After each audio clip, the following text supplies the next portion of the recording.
दुनिया का खूबसूरत देश नेपाल जो आने वाले समय में सिर्फ इस बात के लिए जवाब दे रहेगा कि कितने खूबसूरत राष्ट्रों में बसा हुआ मध्य एशिया का एक देश अब वहाँ पे एक नया संगीतकार, नया रैपर, अब वहाँ का बालेंद्र शाह वहाँ का प्राइम मिनिस्टर बनने जा रहा है। तो ये समझने वाली बात है आपके लिए और हमारे लिए भी कि कैसे एक युवा एक छोटे से देश का कैसे प्रधानमंत्री बनता है, कितना आसान सफ़र रहा उसका, कितनी छोटी सी जिंदगी में वो इस देश के लिए एक राष्ट्र के लिए प्रधानमंत्री बनना आसान बात नहीं थी। जिंजी के आंदोलन जो न्यू जनरेशन वाले थे उनके आंदोलन का ये राष्ट्रीय चेहरा रहा ये व्यक्ति बालेंद्र शाह, जो रैपर रहा, जो इन्फ्लुएंसर रहा, जो नए नए गाने गाता था देश के प्रति, भ्रष्टाचार के प्रति और अपने देश की ईमानदारी के प्रति किस तरीके से उसने।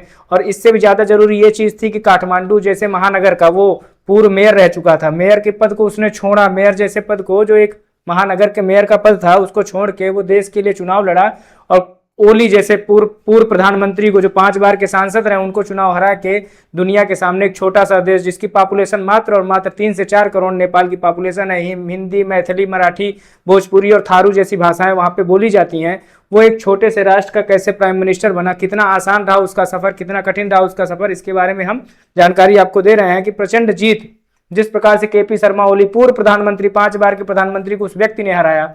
उसका नाम था बालेंद्र शाह, सिंगर था, गाना गाता था, लेकिन एक समय होता है सबका व्यक्ति द्वारा किए गए मेहनत कभी भी प्रकृति द्वारा जाए नहीं होते। बौद्धिस्ट देश था नेपाल, मूलतः ये हिंदू राष्ट्र, दुनिया का एकमात्र ऐसा राष्ट्र है जो पूरी तरीके से हिंदू राष्ट्र घोषित है। वो वहां पे वो प्रधानमंत्री बने और किस तरीके से जो है दुनिया के सामने अपने आप को प्रस्तुत करेंगे। मूलतः समस्या इस बात की है कि पूरी तरीके से भारत विरोधी बातें करते हैं।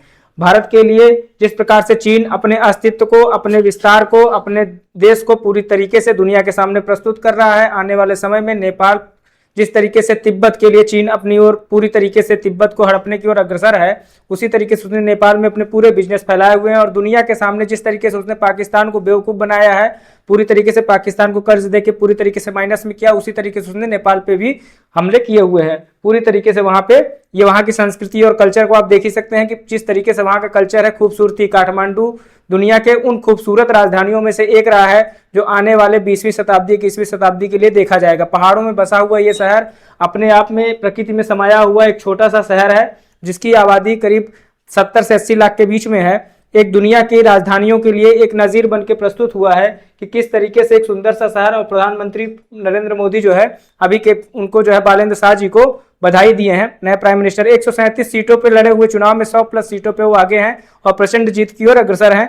मतलब 137 सीटों में किसी की आवश्यकता भी नहीं पड़ेगी, अकेले पूर्ण बहुमत की सरकार दुनिया के सामने वो बना लेंगे। केपी शर्मा ओली इसके पहले जो है प्राइम मिनिस्टर, और ये चुनाव जो है गार्की के हुआ था, जो वहाँ के अभी वर्तमान में प्राइम मिनिस्टर है सुशीला गार्की, उनके नेतृत्व में चुनाव हुआ और बालेंद्र शाह जी दुनिया के सामने अपने आप को निकाल के ले आए। और किस तरीके से केपी शर्मा ओली को 6000 वोट इन्होंने बालेंद्र शाह को मिला और 1000 वोट मात्र और मात्र केपी शर्मा ओली को मिला और लगभग 5000 वोटों के ज्यादा अंतर से वो चुनाव हार रहे हैं। सब इस बात के लिए जिम्मेदारी देगा कि खूबसूरत प्रकृति की खूबसूरती में बसा हुआ ये शहर काठमांडू और नेपाल आने वाले समय में भारत के लिए, दुनिया के लिए और चाइना के लिए और मध्य एशिया के लिए किस तरीके से अपने राजनीतिक उत्तरदायित्व के लिए जाना जाएगा, ये ज्यादा जरूरी है।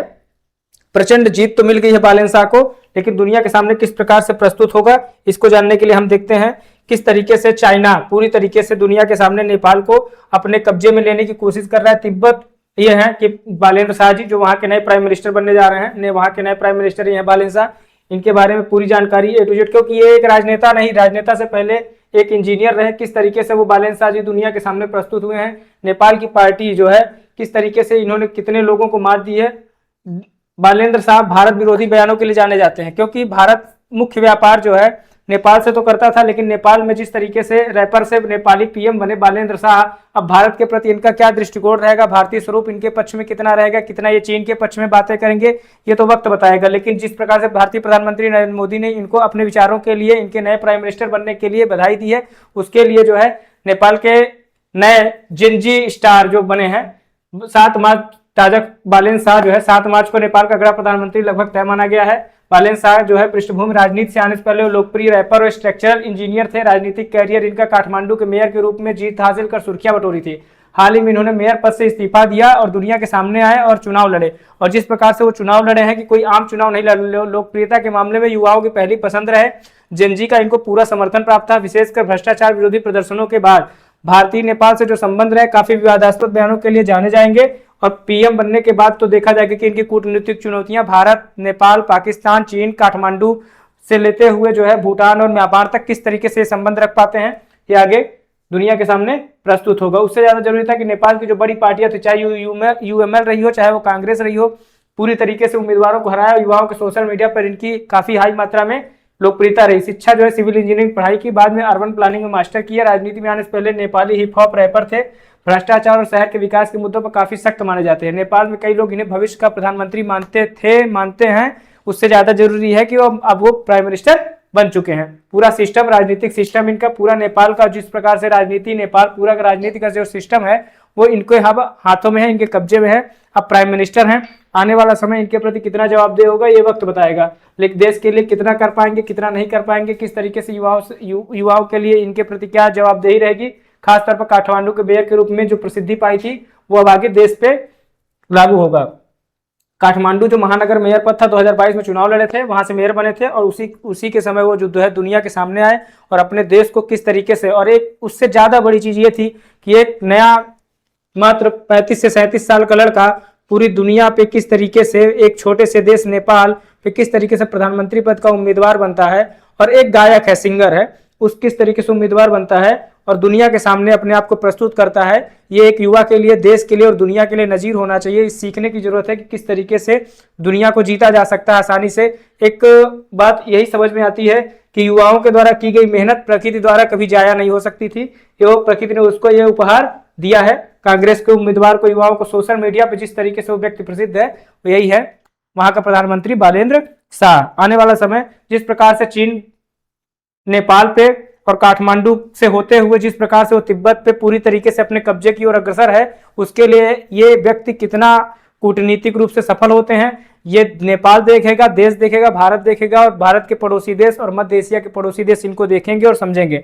ठीक है, चाहे कम्युनिस्ट पार्टी के प्रत्याशी रहे हों, चाहे यूएमएल के प्रत्याशी रहे हों, चाहे कांग्रेस के प्रत्याशी, इस व्यक्ति के सामने, जेनजी के नेताओं के सामने पूरी तरीके से नेपाल में अब बालेंद्र शाह प्रधानमंत्री बनने जा रहे हैं। शपथ ग्रहण समारोह में भारतीय प्रधानमंत्री को भी निमंत्रण आ चुका है, लेकिन अब ये आने वाला वक्त बताएगा कि मध्य एशिया में किस तरीके से राजनीति होगी। बौद्धिस्ट देश और पूरी तरीके से हिंदू राष्ट्र रहा नेपाल अब दुनिया के सामने नए प्रधानमंत्री के स्वागत के लिए अग्रसर है। थैंक यू, धन्यवाद।